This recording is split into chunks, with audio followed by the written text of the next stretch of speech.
बहुत समय पहले एक भोगवती नाम की नगरी हुआ करती थी।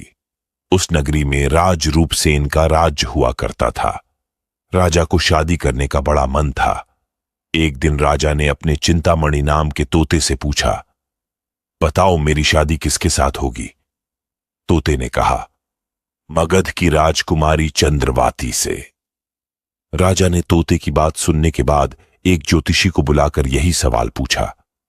ज्योतिषी ने भी राजा को वही उत्तर दिया जो तोते ने दिया था। मगध की राजकुमारी को भी अपने होने वाले वर के बारे में जानने का बड़ा मन था। राजकुमारी ने अपनी मैना मंजरी से पूछा, अरे ये बताओ मेरा विवाह किसके साथ होगा? मैना ने भी राजकुमारी को राजा रूपसेन से शादी होने की बात बताई। इतना सुनने के बाद दोनों नगर की तरफ से शादी का न्योता एक दूसरे को भेजा गया, जो स्वीकार हो गया। इस तरह राजा रूपसेन और राजकुमारी की शादी हो गई। शादी होने के बाद रानी अपने साथ मैना को भी लेकर आई। राजा ने अपने तोते से मंजरी मैना की शादी करवा दी और दोनों को एक ही पिंजरे में रख दिया। एक दिन किसी बात को लेकर मैना और तोते के बीच में बहुत बहस होने लगी। मैना गुस्से में कहने लगी, पुरुष पापी, धोखेबाज और अधर्मी होते हैं। फिर गुस्साए तोते ने कहा, स्त्री लालची, झूठी और हत्यारी होती हैं। दोनों के बीच का झगड़ा इतना बढ़ गया कि यह बात राजा तक पहुंच गई। राजा ने दोनों से पूछा, क्या हुआ, तुम दोनों क्यों लड़ रहे हो? मैना ने झट से कह दिया कि महाराज, आदमी बहुत बुरे होते हैं, और फिर सीधे कहानी सुनाने लग गई। सालों पहले इलाहापुर नगरी में महाधन नाम का सेठ रहता था। उस सेठ के घर शादी के कई सालों बाद एक लड़का पैदा हुआ। महाधन सेठ ने उसका बड़े ही अच्छे से पालन पोषण किया। अच्छे संस्कार मिलने के बाद भी सेठ का बेटा बड़ा होकर जुआ खेलने लगा। जुए की लत में वो सारा पैसा जुआ खेलते हुए हार गया। इसी बीच सेठ की मौत हो गई। जुए की लत की वजह से न तो लड़के के पास पैसे बचे और न पैसा कमाने वाला बाप, तो लड़का अपना नगर छोड़कर चंद्रपुरी नगर पहुंच गया। नए नगर पहुंचकर लड़के की मुलाकात कर्ज देने वाले साहूकार हेमगुप्त से हुई। लड़के ने अपने पिता के बारे में साहूकार को बताया और एक झूठी कहानी उसको सुनाने लगा। उसने कहा कि वो जहाज लेकर बहुत बड़ा सौदा करके लौट रहा था। उसी समय समुद्र में इतना तेज तूफान आया कि उसका जहाज वहीं डूब गया और वो बच बचाकर यहां पहुंचा है। इतना सुनते ही साहूकार ने उसे अपने घर में रहने की इजाजत दे दी। इसी बीच हेमगुप्त साहूकार को ख्याल आया कि सेठ का यह लड़का मेरी बेटी के लिए अच्छा वर साबित हो सकता है। तुरंत साहूकार ने अपनी बेटी की शादी सेठ के बेटे से करवा दी। शादी के कुछ दिन तक अपने दामाद का काफी सत्कार करने के बाद साहूकार ने अपनी बेटी को खूब सारा धन देकर विदा कर दिया। दोनों के साथ साहूकार ने एक दासी को भी भेजा। रास्ते में सेठ के बेटे ने अपनी पत्नी से कहा, सारे गहने मुझे दे दो, यहां कई लुटेरे हैं। उसकी पत्नी ने ऐसा ही किया। जेवर मिलते ही उसने दासी को मारकर कुएं में फेंक दिया और अपनी पत्नी को भी कुएं में धक्का दे दिया। लड़की जोर जोर से रोने लगी। उसकी रोने की आवाज सुनकर एक राहगीर ने महिला को कुएं से निकाला। कुएं से निकलते ही वो अपने पिता के पास चली गई। उसने अपने साहूकार पिता को सच्चाई नहीं बताई। उसने कहा, कुछ लुटेरे ने उन्हें लूट लिया और दासी को मार दिया। साहूकार ने अपनी बेटी को दिलासा देते हुए कहा, चिंता मत करो, तुम्हारा पति जिंदा होगा और वो कभी न कभी जरूर लौट कर आ जाएगा। उधर लड़का अपने नगर पहुंचकर दोबारा सारे पैसे और जेवरात जुए में हार जाता है। पैसे खत्म होने के बाद उसकी हालत बहुत बुरी हो गई। इससे परेशान लड़का दोबारा साहूकार के पास जाता है। वहां पहुंचते ही उसकी मुलाकात पत्नी से होती है। वो उसे देखकर बहुत खुश होती है और बताती है कि उस दिन जो कुछ भी हुआ उसने अपने पिता को नहीं बताया है। वो उस झूठी कहानी के बारे में अपने पति को बताती है। जैसे ही साहूकार अपने दामाद को घर में देखा तो उसने उसका स्वागत किया। कुछ दिन साहूकार के घर में रहने के बाद एक रात को मौका देखकर सेठ का बेटा अपनी पत्नी को मारकर उसके सारे जेवरात लेकर फरार हो जाता है। ये कहानी बताने के बाद मैना कहती है, महाराज, ये सब होते हुए मैंने खुद अपनी आंखों से देखा है। यही वजह है मैं आदमियों को पापी कहती हूं। मैना की कहानी सुनने के बाद राजा तोते से कहता है, अब तुम बताओ स्त्रियों को बुरा क्यों कह रहे थे? यह सुनते ही तोता भी कहानी सुनाने लग जाता है। वो बताता है कि एक समय वो कंचनपुर में सागरदत्त नाम सेठ के यहां रहता था। उसके बेटे का नाम श्रीदत्त था, जिसकी शादी पास के ही नगर श्री विजयपुर के सेठ सोमदत्त की बेटी से हुई थी। शादी के बाद व्यापार करने के लिए लड़का परदेश चला गया। उसकी पत्नी जयश्री उसका इंतजार बेताबी से करती थी, लेकिन 12 साल गुजर गए, लेकिन वो परदेश से लौटकर नहीं आया। अपने पति का इंतजार करते हुए एक दिन महिला अपनी छत से एक पुरुष को आते हुए देखती है। वो उसे बेहद पसंद आता है। वो उसे अपनी सहेली के घर बुलाती है। वो उससे बात करती है और उससे रोज अपनी सहेली के घर मिलने को कहती है। अब श्रीदत्त की पत्नी जयश्री उस युवक से रोज मिलने लगी। ऐसा होते होते कुछ महीने बीत गए। इसी बीच एक दिन जयश्री का पति श्रीदत्त परदेश से लौट आता है। महिला अपने पति को देखकर परेशान हो जाती है। थका हारा श्रीदत्त आराम करने के लिए बिस्तर पर लेटते ही एकदम सो जाता है। मौका देखते ही उसकी पत्नी उस युवक से मिलने के लिए अपनी सहेली के घर चली जाती है। रात को उसे बाहर जाते हुए देख एक चोर उसका पीछा करता है। वो देखता है कि वो किसी घर में चली गई। अफसोस, वो युवक सांप के काटने की वजह से मर जाता है। जैसे ही जयश्री उसे देखती है तो उसे लगता है कि वो सो रहा है। वो उसके करीब जाती है। उसी समय पास के पीपल के पेड़ पर बैठा भूत मरे हुए युवक के शरीर में घुसता है और महिला की नाक काटकर वापस पेड़ पर बैठ जाता है। रोते हुए वो अपनी सहेली के पास पहुंची और उसे पूरी कहानी बताई। सब कुछ सुनकर उसकी सहेली जयश्री को सलाह देती है कि चुपचाप घर चली जाओ और जोर जोर से रोने लग जाना।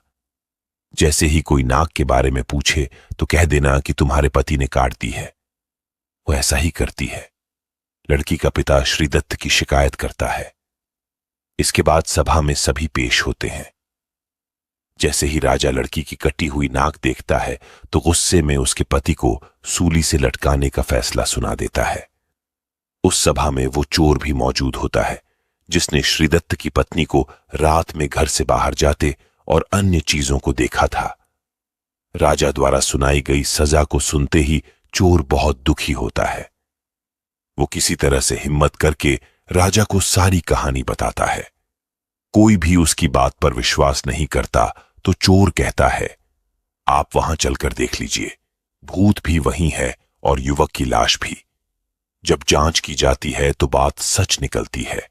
ये बताकर तोता कहता है, राजन, महिलाएं इतनी दुष्ट होती हैं। इतना कहकर बेताल राजा विक्रमादित्य से कहता है, बताओ महिला और पुरुष में से ज्यादा पापी कौन?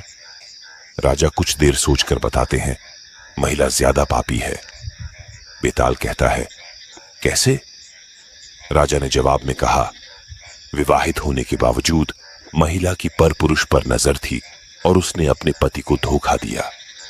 कहानी से सीख, इंसान को कभी भी झूठ नहीं बोलना चाहिए। झूठ बोलने का परिणाम हमेशा बुरा ही होता है। विक्रम बेताल की कहानी। कई बार बेताल को अपने साथ ले जाने की असफल कोशिश के बावजूद राजा विक्रमादित्य ने हार नहीं मानी थी। इसलिए राजा विक्रमादित्य फिर से पेड़ के पास पहुंचे और बेताल को अपनी पीठ पर लटका कर ले जाने लगे। अपनी शर्त के अनुसार बेताल ने फिर से राजा विक्रम को एक कहानी सुनाना शुरू की। सदियों पुरानी बात है, उज्जैन नगरी में महाबल नाम का एक राजा राज किया करता है। राजा बहुत पराक्रमी और दयालु था। उसकी एक बेटी थी जिसका नाम था महादेवी। महादेवी बहुत सुंदर और सुशील थी। जब वह विवाह योग्य हुई तो राजा महाबल ने उसके लिए योग्य वर की तलाश शुरू कर दी। एक एक करके कई राजकुमार राजकुमारी से विवाह करने की इच्छा लिए राजा के पास आए, लेकिन राजा को कोई पसंद नहीं आया। राजकुमारी से विवाह करने के लिए राजा ने एक ही शर्त रखी थी कि उसकी बेटी का होने वाला पति हर चीज में निपुण हो।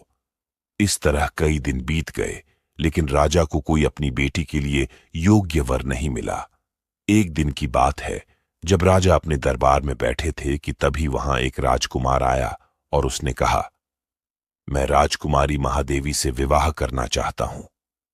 यह सुनकर राजा ने कहा, हे राजकुमार, मैं अपनी बेटी का विवाह उस व्यक्ति से करूंगा जिसमें सभी गुण हो। इस पर राजकुमार ने जवाब दिया, मेरे पास ऐसा रथ है जिसमें बैठकर क्षण भर में कहीं भी पहुंच सकते हैं।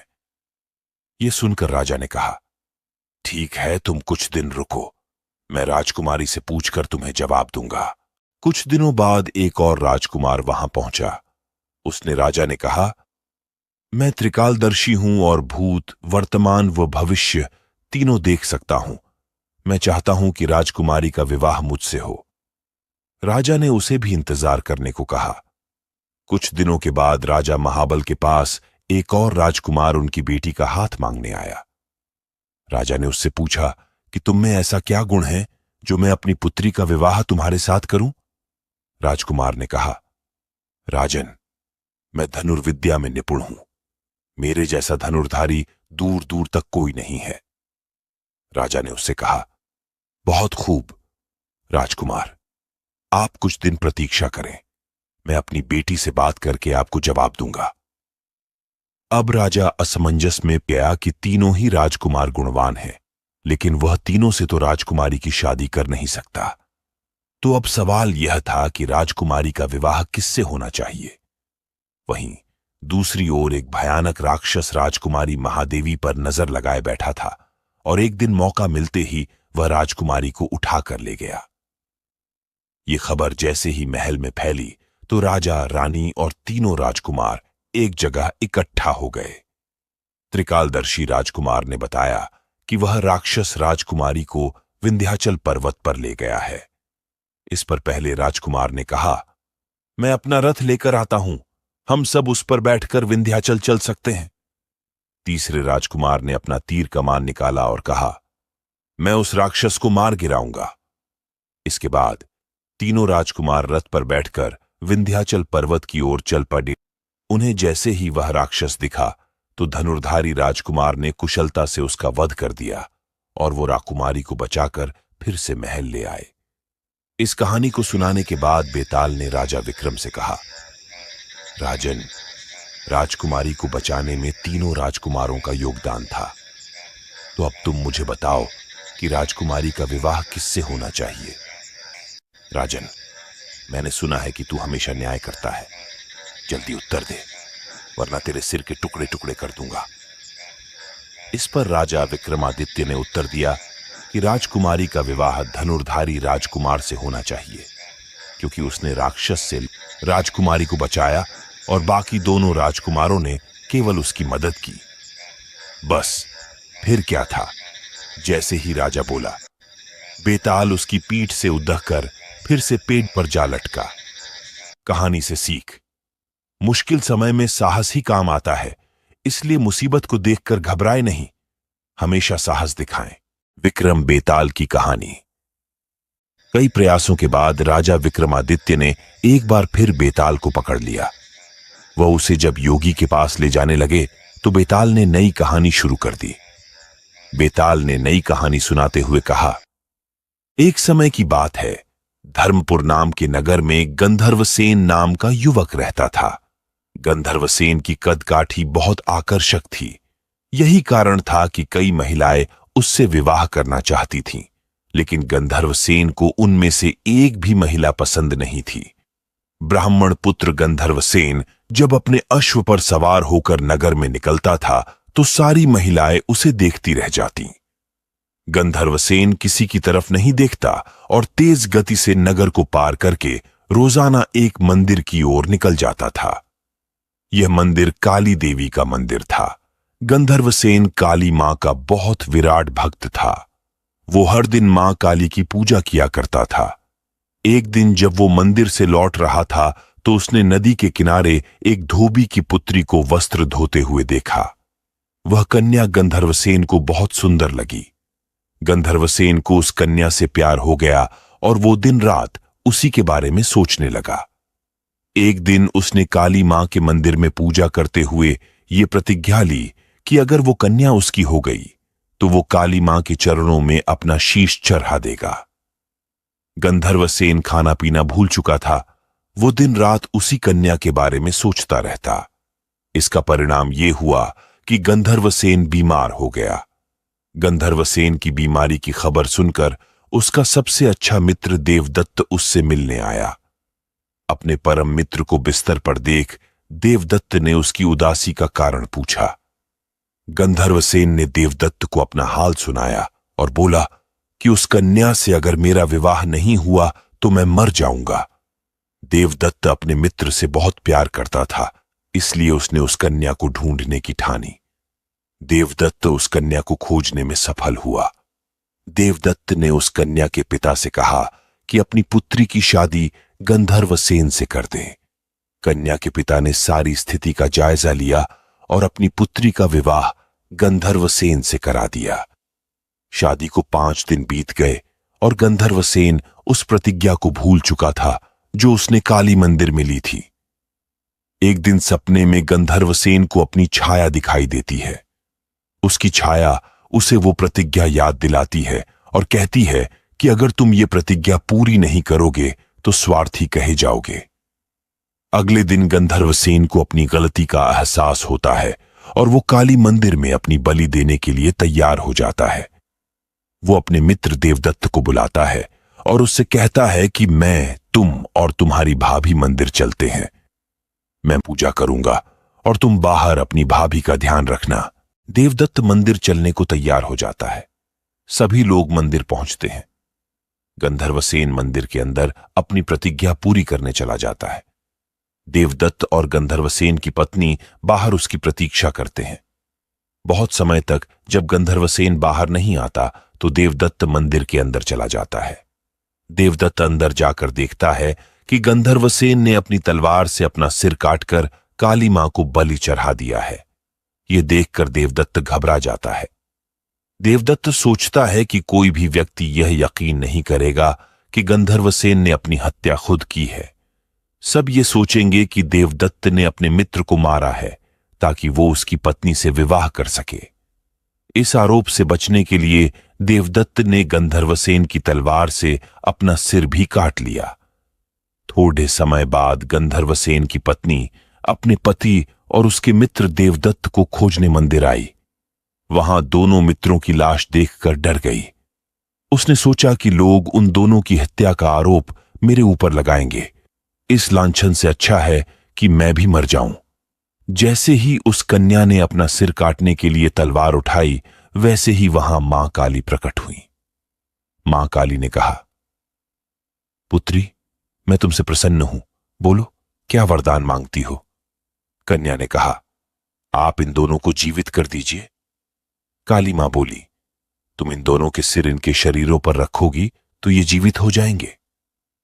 कन्या ने ऐसा ही किया, लेकिन उसे सिर रखने में गलती हो गई। उसने गंधर्वसेन का सिर देवदत्त और देवदत्त का सिर गंधर्वसेन के शरीर पर लगा दिया। दोनों मित्र जीवित होकर उस कन्या के लिए मारपीट करने लगे। इतनी कहानी सुनाकर बेताल ने विक्रमादित्य से कहा, राजन, अब तुम ही बताओ कि उस कन्या का पति कौन है? विक्रमादित्य को जवाब मालूम था। अगर वो चुप रहते तो बेताल उनका सिर शरीर से अलग कर देता। इसलिए विक्रमादित्य बोले, व्यक्ति की पहचान उसके चेहरे से होती है, इसलिए देवदत्त उस कन्या का पति होगा, क्योंकि उसके शरीर पर गंधर्वसेन का मस्तिष्क वाला हिस्सा लगा है। बेताल ने कहा, इस बार भी तुमने सही जवाब दिया है, इसलिए मुझे फिर जाना होगा। इतना बोलकर बेताल फिर से घने जंगल की ओर चला गया। राजा विक्रमादित्य फिर से बेताल को ढूंढने के लिए उसके पीछे चल दिए। कहानी से सीख, इंसान जो भी करता है अपने मस्तिष्क से ही करता है, इसलिए उसकी पहचान मस्तिष्क से ही होती है।